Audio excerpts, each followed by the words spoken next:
Alors comme ça, tu vas apprendre à conjuguer les verbes au futur, mais en arabe cette fois-ci. Et ça tombe bien parce que dans cette vidéo, tu sauras exactement comment conjuguer les verbes de n'importe quel type de la bonne façon. Et à la fin de la vidéo, je t'ai préparé un cadeau qui est vraiment le shift qu'il te faut pour te permettre de conjuguer n'importe quel verbe dans n'importe quelle situation. Ça te permettra de débloquer cette compétence plus rapidement et plus efficacement que les autres. Et reste bien concentré, istami' jayidan, ça va commencer. Tout d'abord, pour te mettre dans le contexte, en français, il y a trois différentes façons de conjuguer un verbe au futur. On a tout d'abord le futur simple, le futur antérieur et le futur proche. Mais par contre, en arabe, il n'y en a qu'un seul.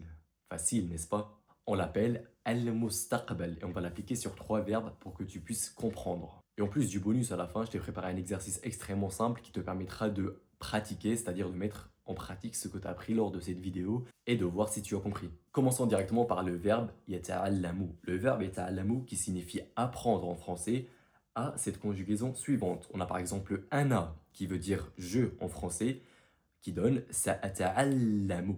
Sa'ata'allamu. On a ensuite anta qui est toi au masculin comme vous pouvez voir ici avec le point bleu. Le point bleu c'est pour un pronom masculin et le point rose c'est pour un pronom féminin. Anta donne satata'allamu. Satata'allamu. Ensuite, anti nous donne satata'allamina. Satata'allamina. Antum, qui est vous, donne satata'allamuna. Satata'allamuna. Ensuite, on a antuma, qui veut dire vous, mais pour deux personnes précisément, nous donne satata'allamani. Satata'allamani. Après ça, on a antunna, qui, vous le voyez ici, petit point rose, ça veut dire qu'il est au féminin. Ça nous donne satata'allamna. Satata'allamna. Ensuite, on a nahnu. Nahnu, qui veut dire nous, nous donne sanata'allamu. Ça, nata'allamu. On a ensuite huwa. Huwa qui veut dire il au masculin, c'est-à-dire en masculin en français. Il nous donne sayata'allamu. Huwa. Huwa sayata'allamu. Ensuite, on a hiya, c'est la version féminine de huwa, c'est-à-dire elle. Ça nous donne satata'allamu. Satata'allamu. Comme vous pouvez le voir ici, la variation entre le masculin et le féminin, ça se joue en fait dans la deuxième lettre. Ici, on a le ya pour un masculin, c'est yata'allamu, et pour un féminin, on a le ta. Satata'allamu. Satata'allamu. Et toutes les apostrophes, hein. Le teshkil, il reste le même, à part la lettre qui varie. Ensuite, on a huma. Huma, c'est comme il, mais pour deux personnes. Huma, au masculin, c'est sayata'allamani. Sayata'allamani. On a ensuite huma qui reste à peu près le même pronom, mais cette fois-ci pour le féminin. On a huma au féminin qui nous donne comme conjugaison sa tata'allamani. Sa tata'allamani. Vous voyez que la règle ici, c'est la même, c'est-à-dire que pour le masculin, on a le ya, mais pour le féminin, on a le ta lors de la deuxième lettre. Ensuite, on a hum. Hum se conjugue par sayata'allamuna. Et hum, ça veut dire eux, c'est-à-dire ils. On a ensuite hunna. Hunna sayata'allamna. Hunna sayata'allamna. Comme vous le voyez ici, j'ai utilisé plusieurs couleurs. On a la couleur noire qui signifie le verbe, pas l'infinitif, mais c'est vraiment le squelette du verbe qui ne change pas. On a ensuite le rouge qui nous donne ici la conjugaison du verbe, mais il y a un point important, c'est que j'ai utilisé le sin, c'est-à-dire la lettre sin en arabe, en vert. Et là, l'explication, je vais vous la donner juste après. Donc reste bien jusqu'à la fin parce qu'elle est extrêmement importante. On enchaîne directement avec le verbe ya'kulu. Ya'kulu, pour ceux qui ne le savent pas, ya'kulu, je le rappelle, c'est manger, le verbe manger en français. Ya'kulu. Ya'kulu, on a pour conjugaison ana, c'est-à-dire je. Ana sa'akulu. Ana sa'akulu. Je mangerai. Ensuite, on a anta. Anta, toi, au masculin, comme je l'ai dit précédemment. Anta sata'kulu. Ensuite, anti. Anti sata'kulina. Sata'kulina. Après ça, on a antum. Antum, c'est-à-dire vous. Sata'kuluna. Sata'kuluna. Ensuite, vient antuma. Antuma sata'kulani. Sata'kulani. Antuma sata'kulani. Après, on a antunna sata'kulna. Antunna, je vais essayer de le prononcer de façon à articuler. Sata'kulna. سَتَأْكُلْنَا سَتَأْكُلْنَا. Ensuite, on a نحن, nous, سَنَأْكُلُ سَنَأْكُلُ. Après ça, vient huwa, il mangera, qui veut dire, qui se traduit en arabe, comme vous voyez ici, سَيَأْكُلُ سَيَأْكُلُ. Après ça, vient hiya, elle, سَتَأْكُلُ. Ici, la variation entre le masculin et le féminin est la même. Le ya, encore une fois, et le ta, lors de la deuxième lettre du mot. سَتَأْكُلُ. Ensuite vient huma. Huma, سَيَأْكُلَانِ سَيَأْكُلَانِ. Après ça, on a huma au féminin. سَتَأْكُلَانِ سَتَأْكُلَانِ. Ensuite, on a hum.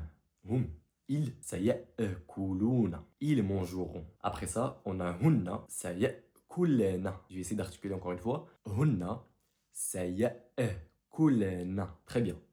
On va passer maintenant au verbe suivant, qui est le verbe kataba yaktubu. Kataba yaktubu, c'est le verbe, pour ceux qui n'ont pas regardé les précédentes vidéos sur le présent et le passé composé, ce verbe veut dire tout simplement écrire en français, le verbe écrire, et se conjugue de la façon suivante. On a tout d'abord ana, je, encore une fois, sa'aktubu, ana sa'aktubu, anta sataktubu, anta sataktubu, Anti sataktubina. Anti sataktubina. Ensuite, entum, vous, sataktubuna. On a appris entuma, sataktubani. Sataktubani. Après ça, on a antunna, sataktubna. Antunna, sataktubna. Après ça, on a nahnu. Nahnu, c'est-à-dire nous. Sanaktubu. On écrira. Sanaktubu. Après ça, on a huwa. Huwa, sayaktubu. Huwa sayaktubu. Il écrira. Hiya, elle écrira. Hiya sataktubu. Elle, par exemple, elle écrira un livre. Hiya sataktubu kitab. Kitab, c'est livre en arabe. Hiya sataktubu kitab. On a ensuite huma. Huma sayaktubani. Sayaktubani. Après ça, on a huma au féminin. Huma sataktubani. Et non pas sayaktubani, mais sataktubani. On a avant-dernier pronom hum. Hum sayaktubuna. Hum sayaktubuna. Et on a enfin hunna sayaktubna. Hunna sayaktubna. Avant de partir en exercice dans lequel tu vas pratiquer ton futur sur des phrases très simples, j'ai envie de préciser pourquoi est-ce que j'ai colorié la lettre sin avec la couleur verte. Je vais expliquer très simplement parce que, exemple, ici dans ana sa'aktubu, si jamais je cache la lettre sin, par exemple, pour l'effacer en quelque sorte, si on lit le mot sans lire la lettre sin, ça nous donne ana aktubu. Ana aktubu. Et si tu vois bien, ana aktubu, c'est comme un ton familier qu'on a déjà vu. Si tu réfléchis bien, il s'agit ici du présent de l'indicatif. Ce qui signifie que si j'efface chacune des lettres sin devant chaque verbe conjugué, ça nous donne en fait le squelette, enfin ça nous donne juste le verbe conjugué au présent de l'indicatif. Et en fait le sin ici, il vient se mettre devant le verbe pour former en fait le futur. Autrement dit, sans le sin devant le verbe il sera conjugué au présent de l'indicatif. Petite parenthèse aussi, c'est que la lettre sin, en fait, c'est une abréviation de sawfa en arabe. Et sawfa, ça signifie en fait je vais. C'est comme si je m'apprête. Par exemple, si je te dis je vais manger, c'est comme une sorte de futur. C'est exactement la même chose en arabe. C'est-à-dire on dit sawfa akulu. Mais c'est juste que là, ça revient au même en fait. Parce que au lieu de dire sawfa akulu, on prend juste la première lettre de sawfa, qui est sin, et on la rajoute au verbe. Et c'est ce qui donne en fait sa'akulu au lieu de sawfa akulu. Mais les deux écritures sont à peu près pareilles, c'est-à-dire que tu peux tout autant trouver sawfa akulu dans un texte que sa'akulu dans un texte. Grammaticalement parlant, c'est correct pour les deux cas. On va passer maintenant à l'exercice dans lequel tu vas pratiquer. Je vais te donner une phrase en français que tu vas essayer de la conjuguer en arabe. Ici, la phrase, elle dit « J'apprendrai la langue arabe ». La langue arabe, ça se traduit par tout simplement « Al-luratu al-arabiya ». Al-luratu al-arabiya. Ici, on a le verbe « j'apprendrai » qui est au futur et je veux que tu le conjugues au futur mais en arabe. Et rappelle-toi qu'en arabe, il suffit de rajouter la lettre sin devant le verbe conjugué au présent et ça nous donne le futur. Je te laisse un peu de temps pour assimiler tout ça et pour me donner la réponse. C'est bien, le verbe apprendre signifie le verbe يتعلم en arabe. Et conjugué au présent, ça donne أنا أتعلم.